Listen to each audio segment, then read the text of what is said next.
This past Sunday ended up being very LR for life heavy. I gave one of the sacrament meeting talks and led the elders quorum discussion. Honestly, I was worried people might be tired from hearing from me by the end of the day, but preparing both messages along with studying Esther that week taught me something powerful about how the Lord works in our lives.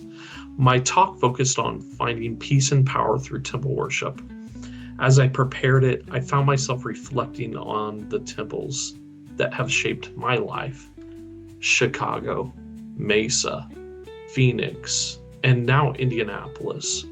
Each one represents a different season of my discipleship and my family's growth. Revisiting those memories reminded me how consistently the Lord uses the temple to study us, to teach us, and to invite us closer to Him. Preparing that talk became a reminder of how much peace the temple has offered me over the years and how much I want that influence to stay in my life. Right after that, I led the Elders Quorum discussion on President Freeman's message, Best Days and Worst Days. That conversation reminded me that discipleship isn't linear. We have triumphs, failures, moments of clarity, and moments where everything falls apart. Peter's story shows us that even our worst days don't disqualify us from the Lord's trust. In fact, they prepare us for greater service. Talking about that immediately after giving my temple talk made me realize temple worship and best days, worst days are actually the same message. The Lord meets us exactly where we are and invites us forward. And only after that lesson did it hit me. This week's Come Follow Me chapter is Job, the ultimate worst day disciple. Job loses everything, yet his faith becomes deeper, stronger, and more refined. It's the same pattern: peace, power, best days, worst days, and trusting God through all of it. And then there was Esther.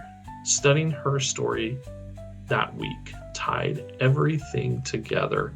Esther didn't feel ready. She didn't feel powerful. She didn't feel like the person who should be in the spotlight.